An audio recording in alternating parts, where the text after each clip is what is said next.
बच्चों welcome to Graphite chemistry classes. आज हम बात करेंगे आइसोमर्स इन एल्केन। एल्केन में आइसोमर्स हम कैसे निकाल सकते हैं।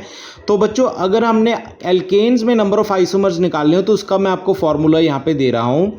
देखिए अगर आपको कार्बन दे रखे हों किसी भी एल्केन के अंदर 1 to 7 1 से 7 कार्बन दे रखे हों, ठीक है, तो उसके आइसोमर्स निकालने का फॉर्मूला होता है 2 की पावर n-4 + 1।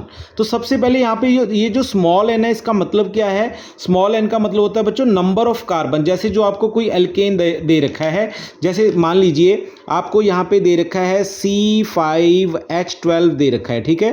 तो अगर आपको इसके नंबर ऑफ आइसोमर्स निकालने हो तो देखिए यहाँ पे आपके पास कार्बन के n की वैल्यू कितनी आ गई, यहाँ पे 5 आ गई।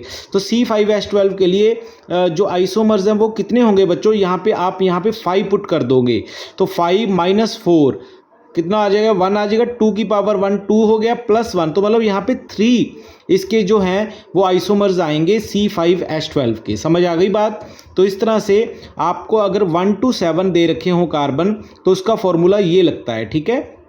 अच्छा अगर आपको 8 कार्बन दे रखे हो बच्चों तो यहाँ पे 2 की पावर n-4 वैसे ही लगाना है और यहाँ पे बस +2 कर देना है आपको, ठीक है। अच्छा अगर आपको 9 कार्बन दे रखे हो बच्चों, देखो फॉर्मूला बिल्कुल सेम है ऊपर की तरह, 2 की पावर n-4 बस यहाँ पे आपको +3 कर देना है। और बच्चों अगर आपको 10 कार्बन दे रखे हो तो इसके लिए एक अलग से ट्रिक है। तो इसके लिए ट्रिक क्या है कि 2 की पावर n-4 तो वैसे ही रखना है, उसमें +1 करना है और प्लस उसमें n कर देना है। तो मतलब n की वैल्यू यहाँ पे कितनी होगी बच्चों, 10 होगी, क्योंकि देखो कार्बन 10 दे रखे हैं एल्केन में, तो यहाँ पे कितनी होगी, 10 लेनी है।